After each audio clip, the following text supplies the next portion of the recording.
जितनी बड़ी बड़ी कोचिंगें हैं सबके पास बेसमेंट में क्लास है। आज क्या सारी कोचिंग सील हो गई है क्या? सबकी ज़्यादा जो बेचारे छोटी छोटी कोचिंगें चला रहे थे, जिनके किसी तरह खर्चा चल रहा था, उनको सील कर दिया। जितनी बड़ी बड़ी कोचिंग है सबकी बेसमेंट खुली हुई। नहीं, दृष्टि आईएएस पे और यहाँ पे वाजीराम और भी 3 4 5 पे कार्रवाई हुई है। नेहरू विहार में कार्रवाई हुई है, ओल्ड राजेंद्र नगर में भी कार्रवाई हुई है। तो ये कार्रवाई सिर्फ अभी दिखाने के लिए हो जाती है या फिर ये मुकम्मल कार्रवाई हो जाती है? अगर दिखाने के लिए नहीं होती तो इतनी सारे कांड होने के बाद वो रिपीटिशन क्यों? हिंदुस्तान में क्या था कि जो सन्यासी होगा स्त्री को नहीं देखना है। आचार्य ने कहा नहीं, बिल्कुल देखना है। ये कौन सा कॉन्सेप्ट है कि नहीं देखना है?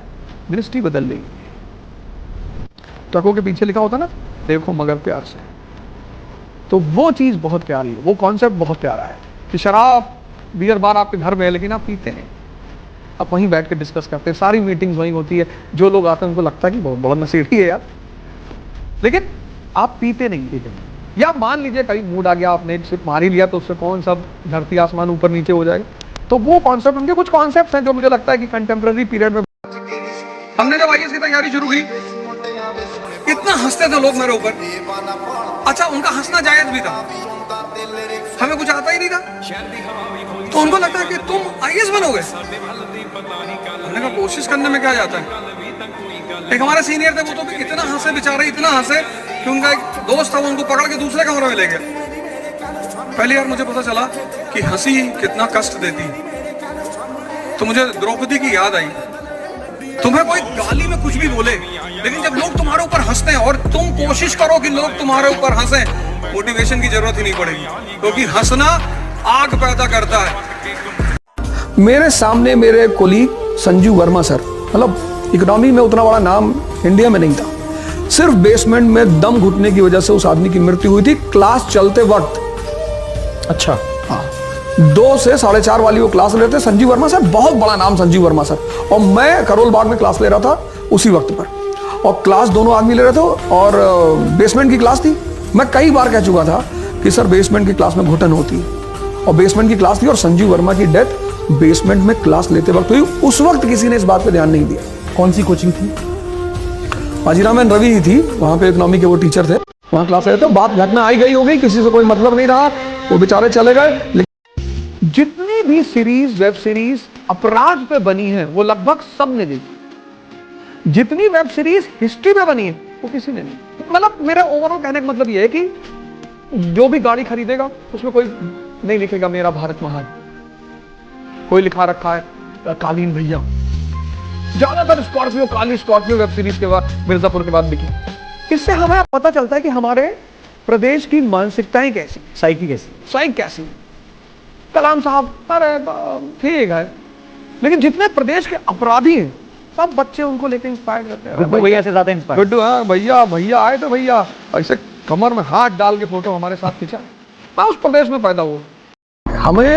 मैं अपने विद्यार्थियों से, स्टूडेंटों से, छात्रों से ये कह रहा हूँ, हाथ जोड़कर कह रहा हूँ कि आपको, मैं आपके साथ हूँ, आप चलिए मेरे साथ। मैं मांग करता हूँ कि कानून बनाया जाए कि जो भी संस्था का ओनर है, जैसे मैं संस्था चलाता हूँ अवध ओझा क्लासेस, अगर मेरे सेफ्टी कंप्लायंस नहीं है तो पहले आप तो मुझे एनओसी नहीं मिलनी चाहिए, और अगर मुझे एनओसी मिलती है तो मेरे संस्था में अगर कोई दुर्घटना घटती है तो मुझे और उस एनओसी देने वाले अधिकारी को आजीवन कारावास होना ही चाहिए। जब तक कठोर दंड का विधान नहीं होगा ये घटनाएं घटती रहेंगी। 6 महीने बाद फिर सब कुछ नॉर्मल हो जाएगा।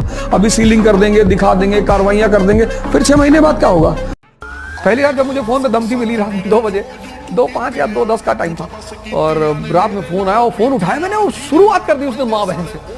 मैं तो एक बैग समझ नहीं पाया क्या हो रहा है। मैं फोन देखा, मैं रखा, मैं गया मुंह पे चीटा उठा मारा, मैं लौट के आया और फिर उसने फोन बजाया। जब दोबारा उसने गाली दिया तो मैंने 1 मिनट में 3-4 हज़ार गालियां तो दी होंगी, और एक से एक पूर्वांचल की गालियां।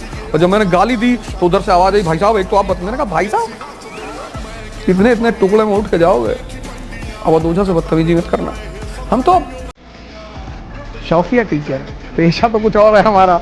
ये एक बार एक बच्चा समुद्र के किनारे जा रहा था, दिया लिए हुआ था, तो एक संत जी मिले, उनको मजाक सूझा, तो उन्होंने बच्चे से पूछा कि दिया तुमने जलाया? उसने कहा हाँ। कहाँ से आई इसमें रोशनी?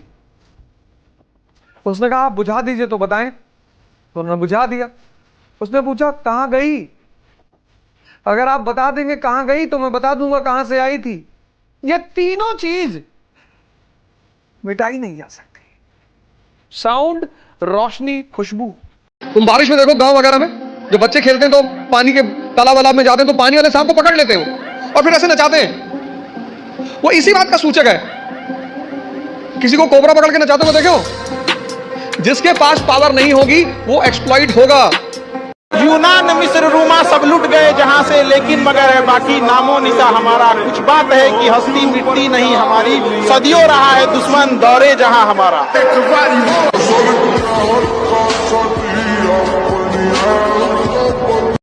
किस जमाने में मैंने सुना था कि सिगरेट पीने से कंसंट्रेशन बढ़ता है, रिक्शा वाले काहे नहीं बढ़ रहा है? दिन में 40 बीड़ी पीता उसको तो आइंस्टीन बनने जाना चाहिए। सबके जवाब देने की कोशिश मत कीजिएगा, आप इंसान है, कोई डिटर्जेंट नहीं है कि सफाई करते चलते हैं। काबिल इतना बनिए ना कि लोग आपको रोकने के लिए ना साजिश करना पड़े, कोशिश नहीं। एक शाम को मिले, कह रहे दाढ़ी बना लेते। क्यों? अच्छा नहीं लग रहा है? शादी करोगे? नहीं नहीं। नहाते हैं भैया सुबह उठ के, साफ कपड़ा पहनते हैं, अच्छा लगता है। हम अपने लिए जी रहे हैं, तुम्हारे लिए जी रहे हैं। तुम किसी की भी बात सुनते हो?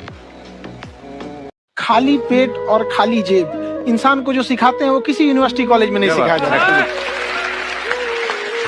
और गरीबी बड़ा बेशरम चीज होती है।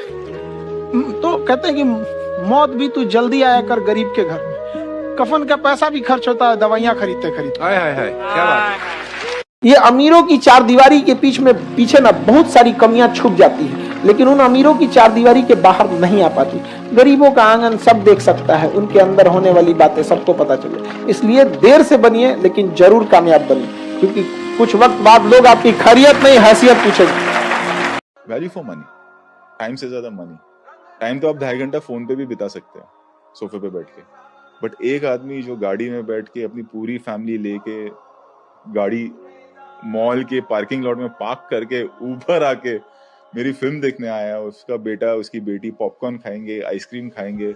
अगर उसकी सैलरी 60,000 है और वो 6,000 खर्चा कर रहा है, वो अपने हार्ड अर्न मनी का 10% मेरे को दे रहा है, तो वो मेरी रिस्पॉन्सिबिलिटी है। फिर मैं ये नहीं बोल सकता कि ये मैंने आर्ट के लिए बनाया, तो मैं उसे 6,000 रुपये लेने की मेरी कोई औकात नहीं है। और जो कुछ भी आज मेरे पास है वो उनके पैसे का, मुझे कोई अलग से पैसा नहीं आ रहा। They are paying me, so it is my duty. Value for money. हमारे माँ बाप बेटियों का रिश्ता आने पर ये देखकर खुश हो जाते हैं कि लड़का रिच है, वेल्दी फैमिली से बिलोंग करता है, शानदार घर है, उसकी फैमिली नस्ल दर नस्ल खानदानी है। लेकिन हम ये नहीं देखते कि पर्दे के पीछे दरीचे से नजर आने वाला मंजर क्या है, कहाँ खुलता है, क्या कहता है। और एक चीज दिमाग में बैठा लीजिएगा, हर लड़का और लड़की एक ही गलती करता है। जो आपको पसंद नहीं करेगा आप जान भी दे दीजिएगा, उसको कोई फर्क नहीं पड़ता है। ये गलतफहमी में आप रहते हैं कि हमरा पसंद ना कर रहा है, हम 2 सैड सॉन्ग सुन लेंगे, ओकरे सामने उदास होकर खड़ा हो जाएंगे, ओकर देख के हम उदास हो जाएंगे, तो ओकर दिल में जगह बन। कुछ नहीं होता। आप अपने पे लेके देखिए ना, आप किसी को नहीं पसंद करते हैं, उससे क्या फर्क पड़ता है? कोई फर्क नहीं पड़ता।